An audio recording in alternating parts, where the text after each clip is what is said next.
დღეს მინდა გესაუბროთ ხმაზე, როგორ ესმით ჩვენი ხმას ხვევს. ეს სავარჯიშო კარგად არის ცნობილი მომღერლებისთვის და მსახიობებისთვის ჩვენი პროფესიიდან გამომდინარე. და სანამ უშუალოდ სავარჯიშოს განახებთ, მინდა დაურიოდე სიტყვით გეტყოდეთ ხმის შესახებ, მინდა გავიხსენო ერთი ეპიზოდი ჩემი ცხოვრებიდან, რომელიც კურიოზულია.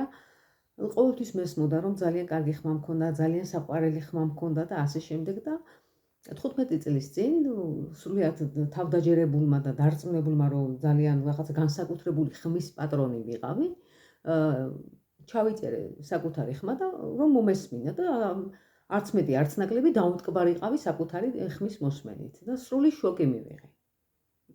არ მომეწონა და მინდა გითხრათ, რომ დღემდე არ მომწონს.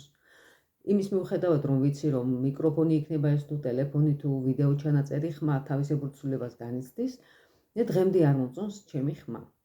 თუმცა ეს არ არის მნიშვნელოვანი. მინდა გითხრათ, რომ საუბრისას ჩვენი ხმა გვესმის შერეულად, შიგნიდან და გარედან, ხოლო როდესაც ამ სავარჯიშოს ვაკეთებთ, ხმა გვესმის მხოლოდ გარედან, ზუსტად ისე, როგორც ესმის ჩვენს თანამოსაუბრეს. უნდა გააკეთოთ აი ასე ხელები, მიიტანოთ ყურთან და ისაუბროთ. ნებისმიერი რამ, რაც თქვენ გინდათ, ხო, რა თქმა უნდა, საცდელად. აი ასე, სულ სხვანაირია ჩემი ხმა, როცა მესმის, აი ასე, სულ სხვანაირია. საინტერესოც არის, ჩემი აზრით, სახალისოც და ბევრ რამეში გამოგადგებათ, იქიდან გამომდინარე, რამდენად გამოიყენებთ პრაქტიკაში.